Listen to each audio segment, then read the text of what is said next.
Hi, this is Nancy Yearout, and welcome to my show, High Road to Humanity. In every episode, I tell you powerful true stories filled with great wisdom that you can use in your own life as you strive for a higher road to travel. My featured guests will have their own unique stories to tell that enlighten your mind and your soul. So kick back, relax, and learn the secret to success when you take the high road. First touch, strong connection, it lays deep in your soul.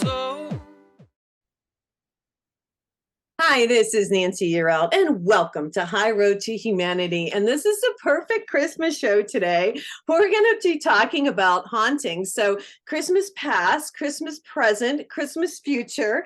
I have Miss Corrine Kenner here, and welcome to High Road to Humanity, Corrine. Hi, Merry Christmas. Merry Christmas to you. And look at those little life dolls behind you. I mean, wow. She's in her shop in Florida, you guys. She's written this book, Gently Haunted. So you're going to hear all about, these are true stories from the haunted antique shop. And she's down there right now in a place that's called Deland, Florida. And that's where her shop is located. It's become quite the famous little shop, hasn't it? It's really taken off. I mean, it was tough during COVID. A lot of antique stores have shut down, but I decided with nothing left to lose, I could really start letting people know that we are a haunted antique shop. I changed the name of the shop and everything too, the Haunted Antique Shop. I know. She's going to tell us stories today, and we're going to learn about antiques. We're going to learn about the entities, the ghosts that actually inhabit the shop, that stay there, the ones that visit. She has many stories to tell us.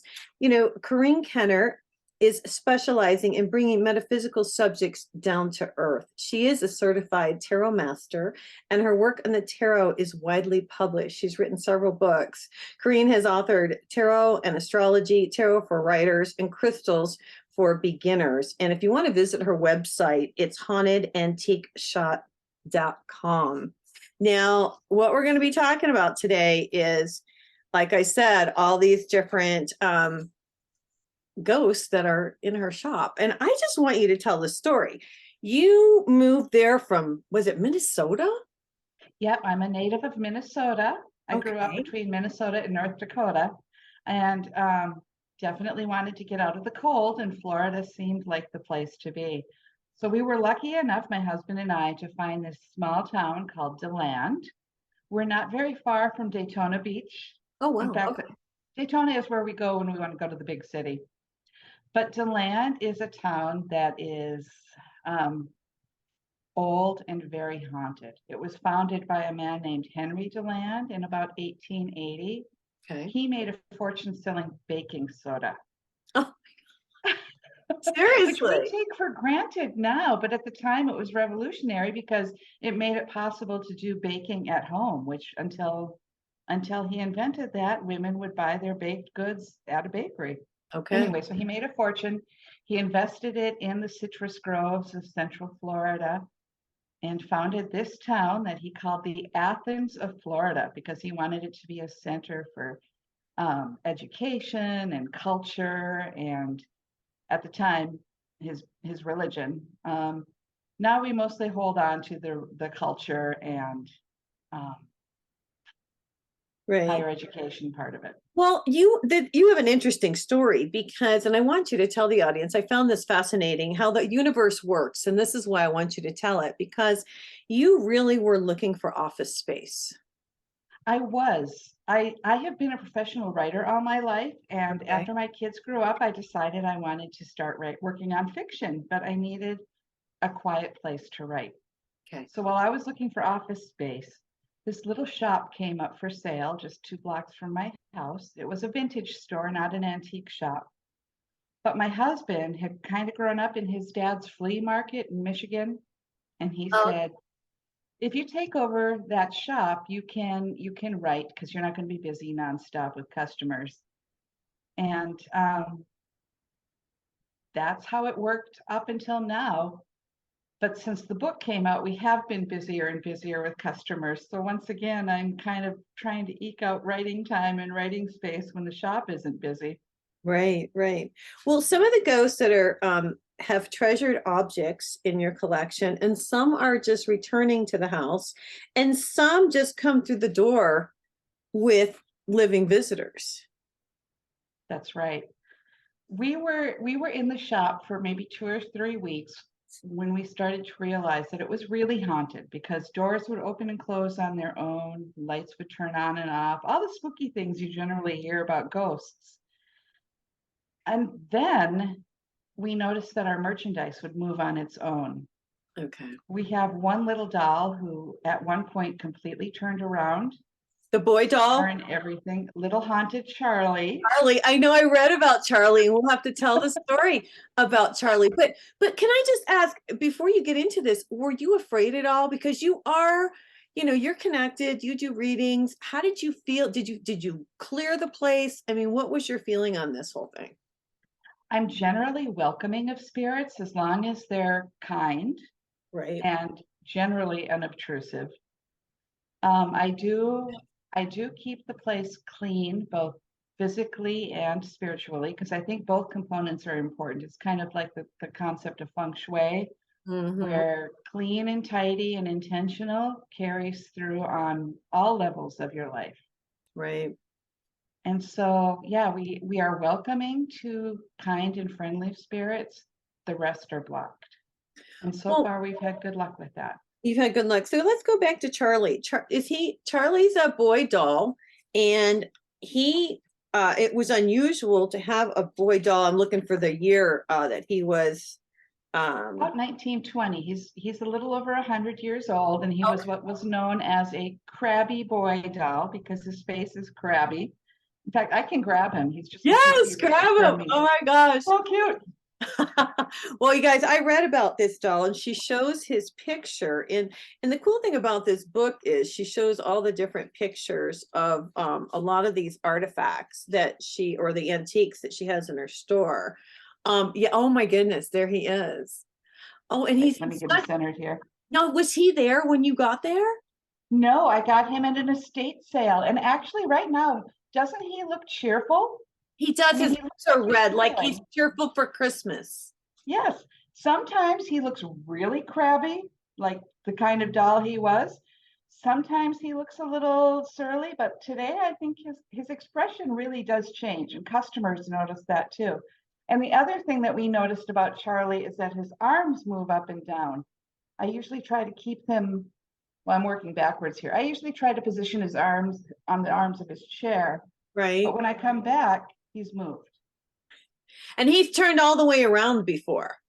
We used to keep him in a cabinet. We call it the cabinet of curiosities. Right. And one day my husband was standing next to it with the doors closed, talking to some customers, and they heard this thumping sound. And my husband thought, oh, well, maybe something fell off the shelf. He opened the doors, and Charlie had turned around completely, his chair and everything. And even the little doily that he was sitting on was rumpled, as if somebody had just taken their wrist and flipped it around. So the customers who were here, they ran away. They couldn't handle it. But Well, and the cool thing, now talk about Charlie, because a lady came in to do some readings into the shop, because you do readings there now.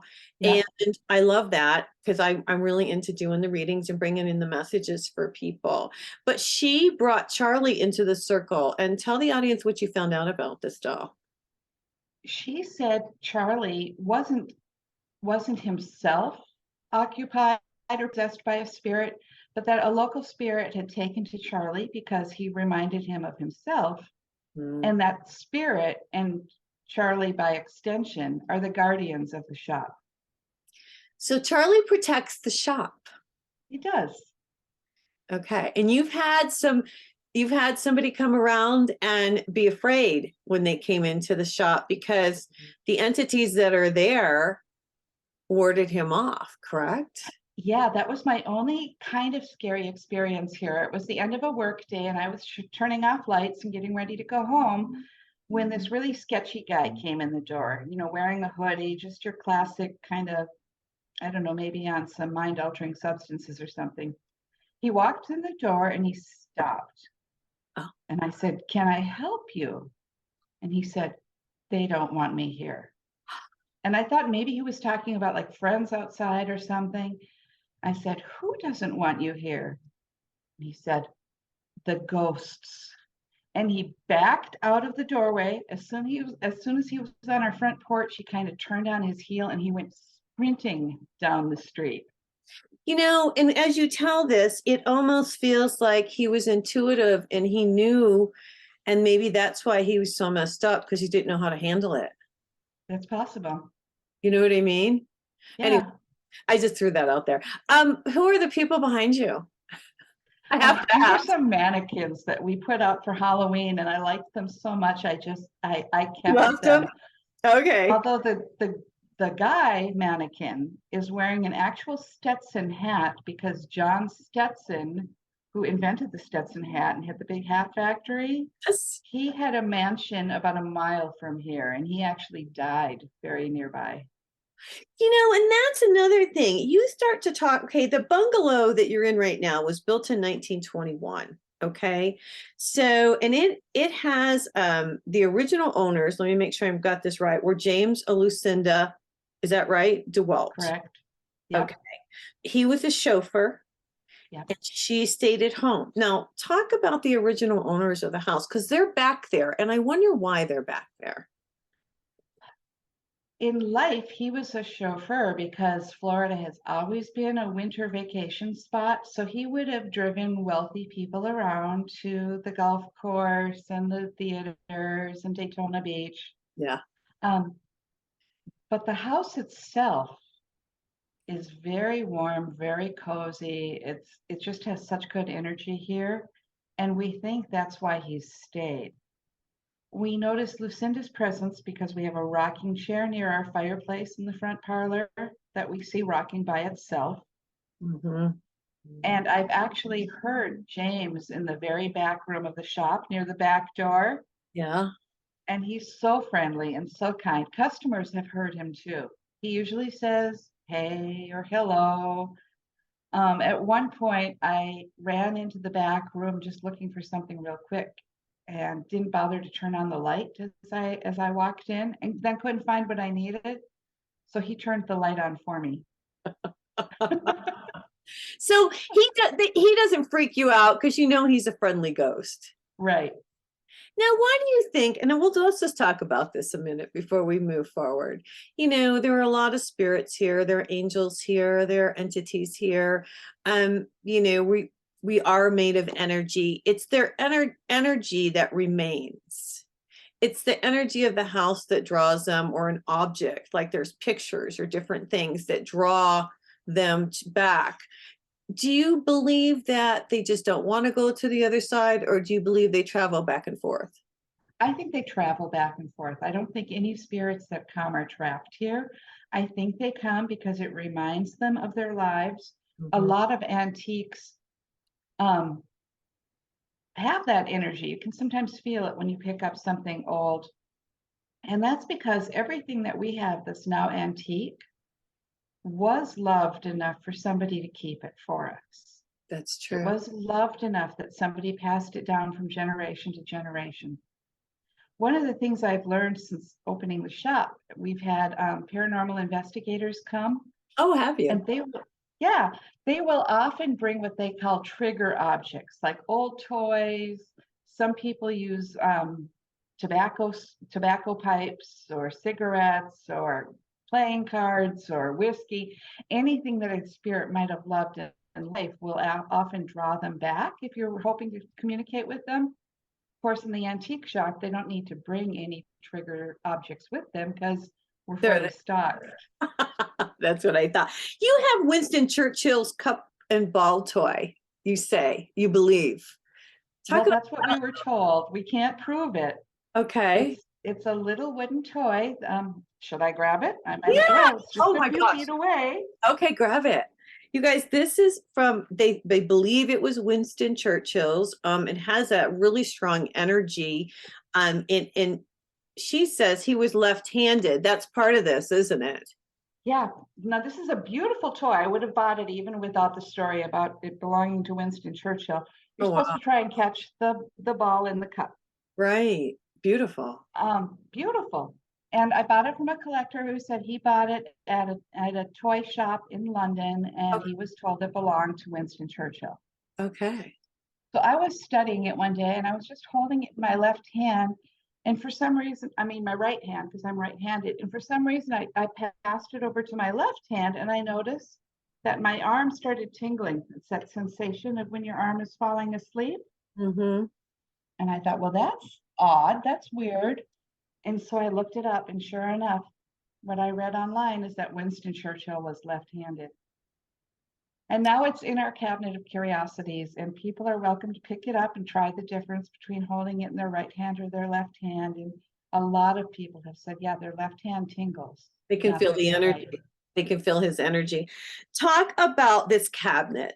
I love it. You have this cabinet, and it's kind of like, well, you tell about it. I don't want to tell about it. You tell about it. Well, it's a lovely cabinet. Here, I'll just turn Let my me computer so you can oh, see I can see it. Oh, I'm so excited. Wait, there it is. There it is.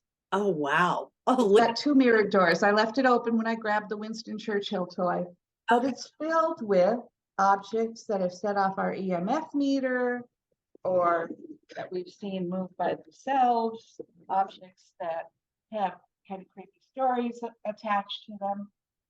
And so we keep our most haunted artifacts in that cabinet of curiosities, and it's a highlight of the shop. I love it. Now, Yeah. have you had a lot of people come in and be afraid and leave? No. Just a few. Most people obviously wouldn't come if they weren't intrigued. Right? Rather than being afraid, I have had quite a few people who kind of get overwhelmed with the energy. They feel a little lightheaded or off balance. Right. I actually keep cookies on hand for them, because eating a little something and sitting down and taking some deep breaths is a good way to ground yourself and deal with extra energy. I thought that was really cool that you do that, because it's true, and you do need to be grounded. So I bet you ground yourself, pretty well before you go to work every day. I do. And I also, when I come in, I say hello to the ghosts. When I leave at night, I say good night.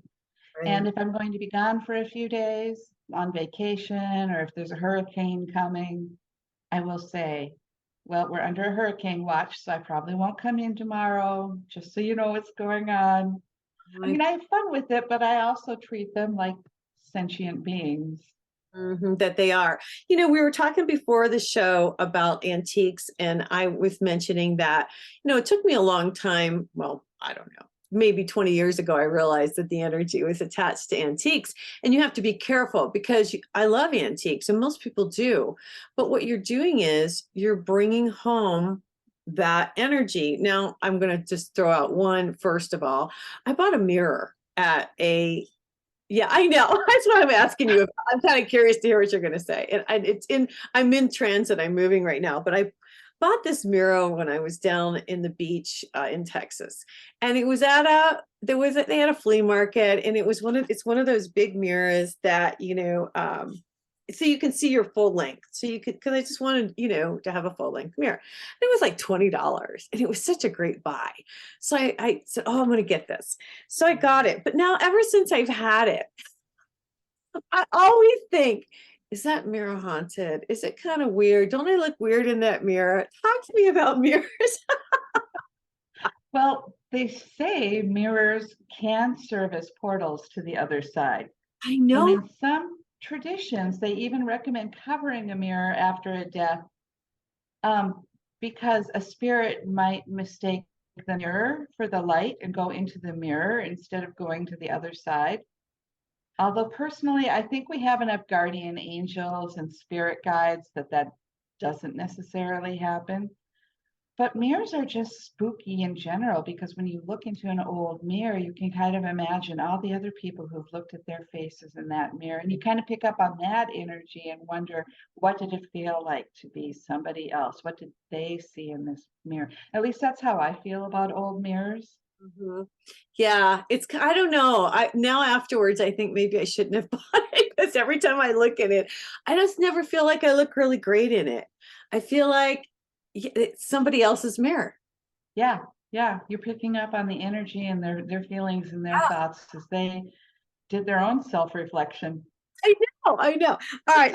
Let's talk about, we also were talking about a ring. You do a story in the book about a wedding ring, and I want you to talk about this. And the cool thing is, I love this. She shows pictures, you guys, of all these items throughout the book. Oh, you But froze up. this Oh, was, there you are. yeah, this was Aunt Dory's wedding ring, and it's got a long haunted history, you say. There's the ring, just as depicted in the book, my Aunt Dolores's ring. Oh my gosh. So this is a ring my grandmother had in her jewelry box all the years I was growing up. And when I would go visit her, she would let me play with her jewelry like grandmothers do. And she always said, don't mess with Aunt Dolores's ring. It's cursed. So oddly enough, when my grandmother died, nobody else wanted the ring and it came to me.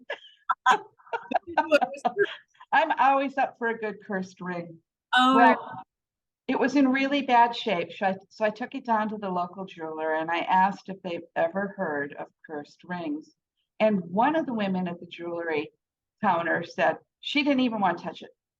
And yet she pretended she'd never heard anything about cursed rings. Her okay. coworker came up and said, what a lot of people don't realize is that many, many diamonds, if they're not cursed, they do have some negative energy attached to them because so many weddings have either ended in divorce or in death. And she said it's actually really hard to find a diamond that doesn't have a sad story attached to it. Wow. Isn't Yeah, they've just been passed along and taken out and put into other rings and different things like that. absolutely. So, But it's easy enough if you have a ring that has some negative energy. There are cleaning and clearing techniques that you can do, and I talk about them in my book even, where you just, is it Marie Kondo who does the cleaning where she thanks old belongings for their service and then releases that energy? So rather than releasing the jewelry, which we obviously want to keep, you can just release the negativity and you can either clean it physically, which helps. You can clean it psychically. You can salt. leave it out in the light of the full moon. Just imbue it with your own good intentions. That goes a long way to making jewelry easier to wear if you feel any negativity associated with it.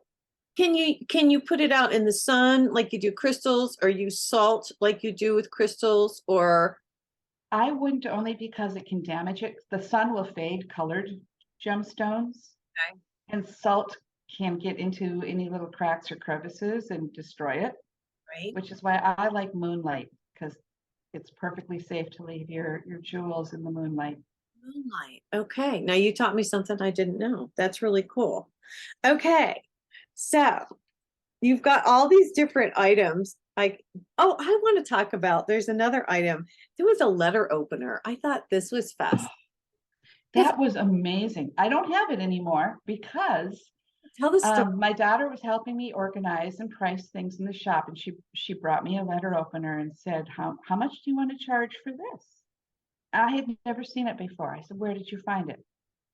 She said, well, I found it in the back with a bunch of wooden spoons, which blew me away because I'm really organized. I like to put like things with like. And if I had known I had a letter opener, I would have put it on our antique desk. Right. So I was looking at it. It was silver. It was designed to look like an old sword.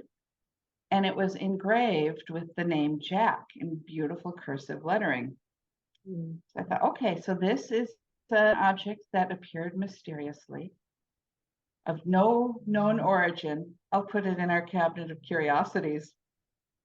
And about a few weeks later, a businessman came into the shop and he looked at it and said, I've been looking for a letter opener. I have a nice desk at home. I've wanted something just like this. And then he picked it up and he said, yeah, I think this has my name on it.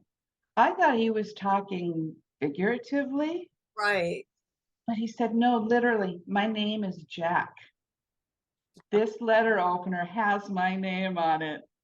So he took it home. It was wonderful. You can't make this stuff up, right? Right? Love it. I love it.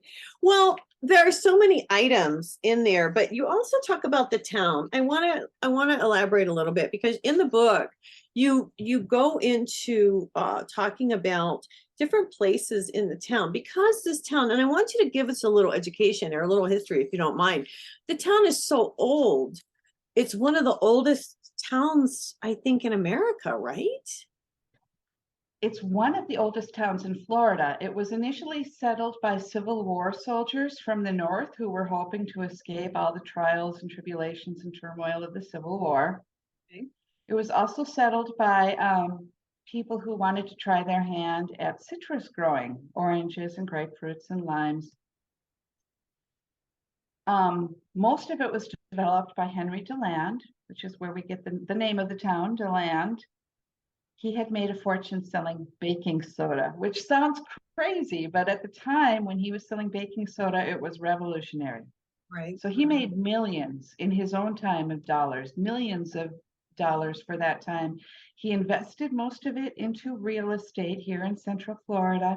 He sold off parcels to would-be citrus farmers, and he guaranteed that if they weren't happy here after 2 years, he would refund their money. Wow. Unfortunately, there was a big freeze. Florida gets a big freeze every few years.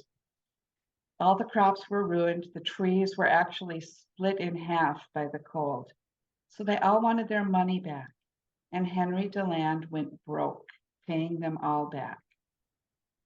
And in the process, his wife Sarah went mad Oh my goodness. because they went from being the equivalent of billionaires to having Nothing. basically nothing.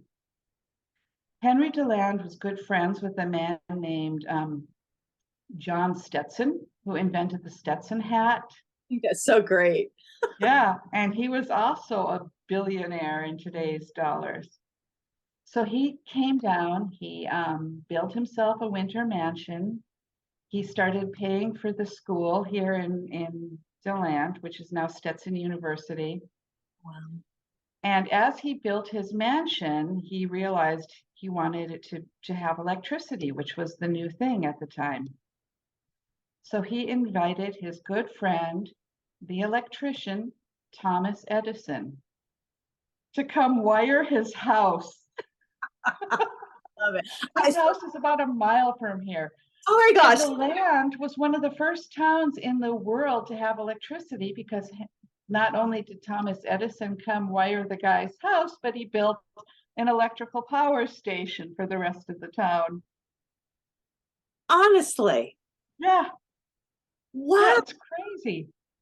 This is crazy. So Tom Edison fired Stetson's house. I wonder if he gave him a hat at the end. I'm sure the house is open for tours. The windows were done by Louis Tiffany. Oh, get out of here. Are you But you can go through the house and you can see the original electrical panel where Thomas Edison himself used a pencil to write down what all the little switches were for, which rooms they went to. It's a town full of this amazing history. And I know I had never heard of Deland before I moved here, but it's a magical place. The downtown looks like, I tell people it looks like if Disney World and Disneyland's Main Street were real. That's what our downtown looks like. It's amazing. Yeah, You know, beautiful. I thank you for, gosh, that is just so interesting. I want to talk about, there was a fire. Yes. And that was, so at what point, okay, did the fire happen? Obviously it happened after or before Stetson's house was built. But there was a point where everything burnt down because you talk about the man who owned the tavern. Can you tell us that story? Yeah, downtown was built of old pine boards because we're in the middle of the Ocala National Forest where a lot of pine trees grow. And so obviously that's what they used for their buildings at the time. And there was a saloon downtown, a saloon and a cigar bar. Oh, And everybody thinks the fire started in the saloon. They think that somebody dropped their cigar in the sawdust and the old pine boards were dry and they went up just like the whole downtown was on fire in about 20 minutes. But as I was researching this story, my husband said, I don't think that's really possible because he's a former smoker. And he said, if you know anybody who smokes cigars, you don't just drop your cigar. A cigar is kind of an investment. Right. It goes out. My dad was a cigar smoker, and it Yeah. would go out more because he would always have to keep lighting it. Yes. Right. You So have to keep working at them to keep them lit. You would never just put it down in sawdust and walk away. no. So this poor guy, his life was ruined after the saloon caught fire and burned down. And we actually did psychic readings on the spot. It was so weird. As we were doing the psychic readings, we were standing on Main Street where the saloon used to be. And all of a sudden, so many fire trucks drove by that we couldn't hear each other talk. And after they all passed, they were going to a fire somewhere far away. Nothing was burning. We could all smell cigar smoke as we were doing this psychic investigation. Yeah. Well, 22 buildings, I think, burned. Yeah, 22 buildings. That sounds right. And Just then burned to the ground. this guy. Yeah. And then they came up with a regulation that every building now had to be built of brick. So it was fireproof. And no saloons were allowed downtown. Oh my goodness. But that's one reason Main Street now looks so beautiful, because we have all these brick buildings from the late 1800s that really have stood the test of time. That is really, really, really crazy. That is amazing to hear these stories. Is there something that you would like to, or an object that you would like to talk about, or something in particularly that you find fascinating that you want to share with us? Or Well, other than Haunted Charlie and you have some wedding Winston pictures. Churchill's toy. Yeah, you've got some wedding pictures too. I saw that. And you've got wedding dolls too, I think. Yeah, let me grab the wedding dolls. Yeah, I saw. These two are really funny. Yeah, I was reading about that. I thought that was really interesting. You guys, this is a really cool book. If you're looking for something for Christmas to give to somebody, this is fascinating. I have to say, Gently Haunted, True Stories from the Haunted Antique Shop. It's by Corrine Kenner. Llewellyn actually put this together for her, and it's got a really cool cover on it as well. But throughout, she shows you all the different pictures of these items. Oh, and there's Mary. We'll have to talk about the Virgin Mary after this. So here's Jim and Rossi, named after Jim and Rossi Hearn, who once lived in this house. Now, I usually position them in the cabinet of curiosities so that he's got his arm around her like this. Uh-huh. But sometimes when I come in, they're back to back, as if they've been fighting. Now, come on, that's hilarious. Is that so? It just it's a constant. There's a really playful spirit to these dolls. I do think they are moved by the spirits of Jim and Rossi Hearn, who lived here. But it feels really funny when it happens. Maybe that's why I'm laughing, because it does feel funny, actually. To be honest. I mean, they're just so cute. Look at him. Wow. Wait, there he goes. Another thing we have that really creeps people out is I have 3 dolls similar to this one that came from Italy. Wow. I just grabbed the pirate, but there's also a merchant and a monk. So I assume they were Shakespearean characters. Wow. And they came from a village in Italy where they made marionettes for puppet shows. Yeah, it looks like Pinocchio would look. Yeah, because back in the day, of course, if you wanted to see Shakespeare plays, sometimes you would only have it acted out by traveling troops of these marionette puppeteers. Now, I should have grabbed a different one because I say they literally embody the spirit of the past because they're made with actual human hair. Oh. Yeah. He doesn't have hair, I don't think. Wait, does he? No, no hair on this guy, but his friends have hair. But he reminds me of like what Geppetto would have carved. Yeah, I mean, they're not dolls, they're works of art. And over to my side here, we have this vintage antique radio. Oh, wow. It's hollowed out, but I use it as a place to put my Amazon speaker. Except the house used to be occupied in the 40s by a woman named Annette Dennis, who was a music teacher. Tell that story. What we have noticed is that we can play music from the 40s and 50s. We can play Frank Sinatra, we can play Bing Crosby. I mean, we can play big band music, Right. but if we try to play anything modern, the music literally comes to a screeching halt. I mean, it literally sounds like a needle stopping on a record player. She stops it. It just stops. And we say, oh, well, Miss Dennis has her standards, so we do too. I love that. I think it's fascinating. Now, you do cards. You do tarot cards. So since so when you opened the shop, and I just want to kind of tell the audience, she really opened it to write, and which you did, but you never expected to write this, I guess. No, that was not my goal. But the cool thing is that you really weren't expecting to do your psychic readings, your tarot readings. You had no intention of doing any of that. Talk about this and how it's I come was up. going to write novels. After 40 years of writing for newspapers and magazines and doing some book editing, I thought this is the time in my life when I'm going to be writing novels. Sure. Just for fun. Yeah. And then spooky things started happening in the shop. So I started writing things down to make a little booklet for our customers so I wouldn't have to repeat the same stories over and over and over. And the booklet turned into a book. What's interesting is that I had done a lot of books on astrology and tarot for Llewellyn. So when I emailed them, I said, would you be interested in a book of ghost stories for my haunted antique shop? Yeah. And at first they said, no, not really, because this was during COVID.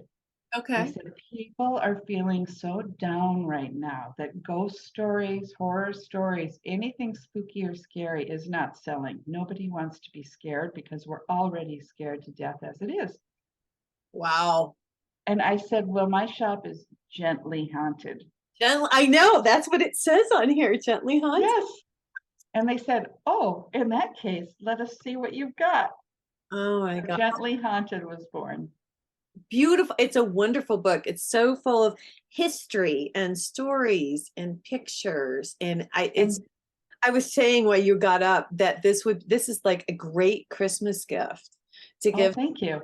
Well, no, it is. Yeah. I could I see. tried to keep it uplifting and real. I mean, there's some things in it that are kind of embarrassing to me, but I just thought, I'm just going to lay it all out there and let people know who I am and, the mistakes I've made along the way and the randomness of life that brought me here. Yeah, well, yeah, you talk about your advertising, how you started to, how you're going to promote this place, and you did all different things, and some things worked and some things didn't. Yeah, I have no business background. I have no marketing background. I try things, and if they work, I keep going, and if they fail, I shrug and move on, try something new.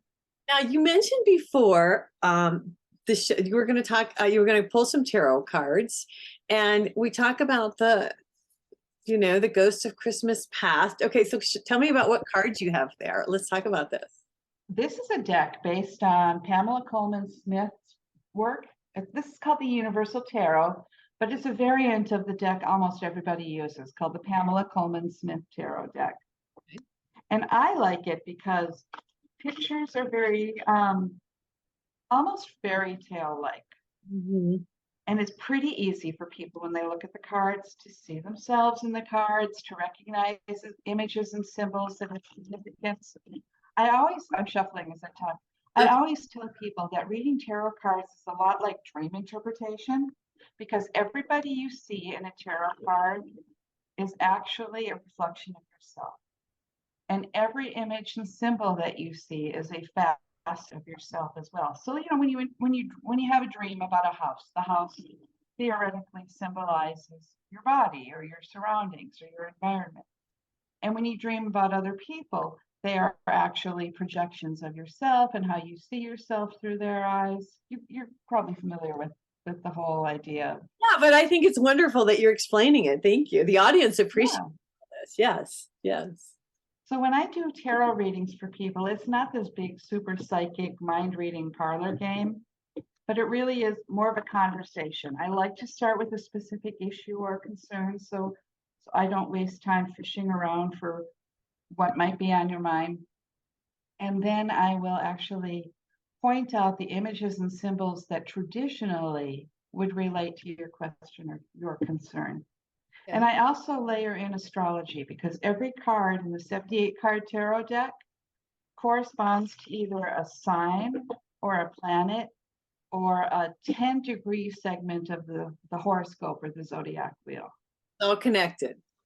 All connected. I started learning astrology because people told me, oh, tarot is based on astrology, but I could never really figure out how. So that was a whole process too, to write tarot and astrology, my book that goes card by card and shows the correspondences and how the images actually relate to ancient astrology and modern astrology. It's Neat. fascinating. You have that book sitting there? No? Yeah. No, I don't. It's in the other room. Yeah, but she's written a lot of books, you guys, before this. So I think this is really interesting. You've written quite a few, actually. I think Gently Haunted was my 27th book. I was going to say, let me just read some of these just really quick. I just got to toot your horn for you here. A Guide to After Tarot, Astrologers for Writers, Spark Your Creativity Using the Zodiac, The Colors of Light, A Guide to the Impressionist Tarot, Crystals for Beginners, A Guide to Collecting and Using Stones and Crystals, Epicurean, I can't hardly read this. It's dark in here today. Tarot recipe cards. That's cool.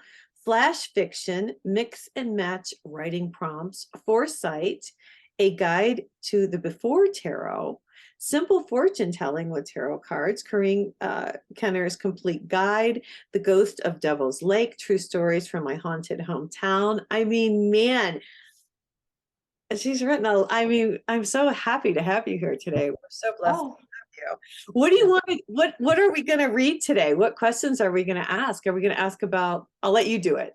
Okay, well, I've been shuffling. I usually shuffle a tarot deck 7 times because I read that if you're a perfect shuffler, that'll completely randomize the deck. And I'm not a perfect shuffler, but you know, it's 7 is a mystical number, and it just seems like the right amount to shuffle. So I shuffled my deck, and I'll pull the first 3 cards, one to represent the ghost of Christmas past, one to represent the ghost of Christmas present, and one to represent the ghost of Christmas yet to come. And oh my God, what beautiful cards we have. Here is the ghost of Christmas past. This is the 6 of Pentacles, and you'll see that there's a merchant holding the scales of justice in one hand and dispensing alms to the poor in his other hand. And the 2 poor beggars are kneeling at his feet. Generally, this card, when it comes up in an individual's reading, means that they either need to acknowledge that they are giving gifts to others or that they've been the recipient of gifts from others. But in this case, I think it's just a nice general interpretation of what Christmas has always meant to us in the past. It's about giving to others and receiving, and both actions require a generosity of spirit. Nice. Wow. It's interesting to think about that. We always think about Christmas as a time of giving, but how important it is to be generous when we receive gifts as well, because it kind of completes the circle. It does. That's wonderful. Thank you. Yeah. Now we have the 7 of Wands. Wow. The ghost of Christmas present.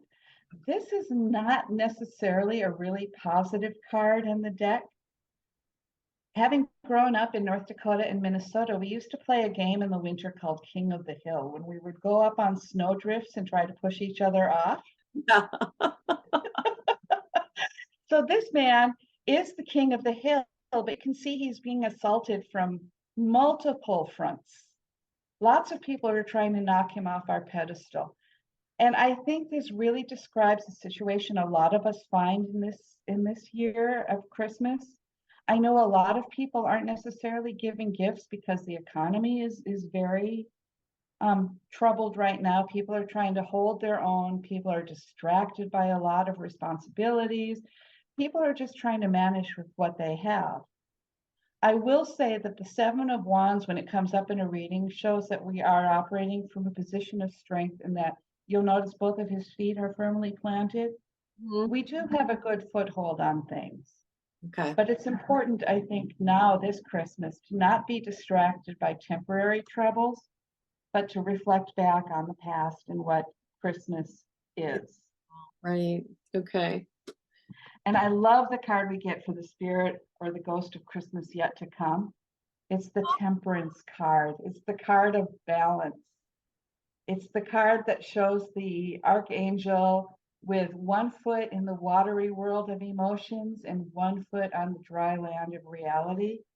So Wow. in a way, it harkens back to the balance of the scales in this card, where Right. we regain our footing by thinking about the true meaning of Christmas, not being distracted by little things that are bothering us this year, but taking a longer view. You know what I get from that last card is that we are learning, as humanity is learning, to have a foot in the real world and a foot in the heavenly realms, so that we are connected to God, but yet we're connected to Gaia. So we are connected to both. That's what that tells me. People are learning to get back to nature and get back to to source. You can say source, you can say God, you can say higher vibration, but it's that card really hit me with that. What do you It's a think? beautiful card. I agree. And I think it maybe even ties back into this card. I mean, this is a 3-card reading that actually comes full circle, because when you were talking about tapping into Gaia, the gifts we can accept with gratitude and joy are gifts from the universe, are gifts from the spirit world, which are much more important than anything tangible we get. Okay, I always ask everybody to do one for High Road to Humanity, because this show means the world to me. And it's so I can get people stories like yours out to a larger audience. What do you see for next year for High Road to Humanity? This is the 9 of Cups. It's the happy innkeeper. It shows you with all of your cups in a row, preparing a feast for the world at large. Now, one of the things I like about this card, I don't know how familiar you are with tarot, but there's a card in the tarot deck called the High Priestess. Oh, yeah, that's me. That you are the High Priestess on a spiritual level. But if you ever watch movies or go out, you understand that a barkeeper is the poor man's high priestess. Oh, Because a barkeeper will hear everybody's stories, everybody's problems, make everybody feel comfortable with revealing their true selves. You can tell your barkeeper anything. right. And so this is a very pragmatic version of the high priestess. So keep setting the table, keep inviting people to sit down with you and share their stories, and you'll be feeling sassy and happy. I love it. Oh, God bless. I think that's fantastic. All right, now, should we pull one for the Haunted Antique Shop? Oh, it's a great idea for the year to come. Yes, I ma'am. get the lovers.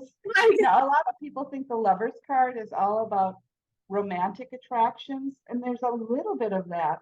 But astrologically, the lovers card corresponds to the sign of Gemini, the twins, which is all about communication Okay. and interactions with kindred spirits. Oh, wow. Yeah, Interesting. so it's all about I should be well, I think I am welcoming kindred spirits and allowing people to tell their stories as well. And fun fact, one of the things I'm doing is I'm collecting customer stories, ghost stories, because so many people come in and want to tell me about their own ghost stories. Right. So I'm collecting them for a book that'll be coming out next year called Welcome Spirits, Oh, Customer wow. Stories from the Haunted Antique Shop. I love it. Now, that's one thing I want to end this conversation on.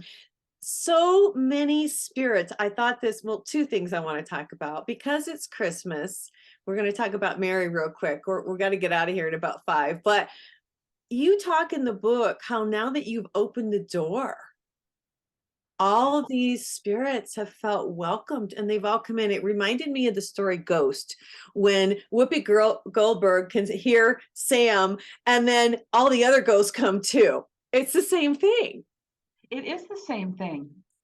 Yeah, I almost feel like the haunted antique shop is like this glowing cosmic light that attracts spirits, but only good spirits, because I don't want any crabby ghosts hanging around me. Right. And then the And other, they do come in. They come in with customers. And they leave with the customers too. I think a lot of people don't realize the people we've loved stay with us. And it actually reminds me of the first time I did a spirit reading for a friend of mine.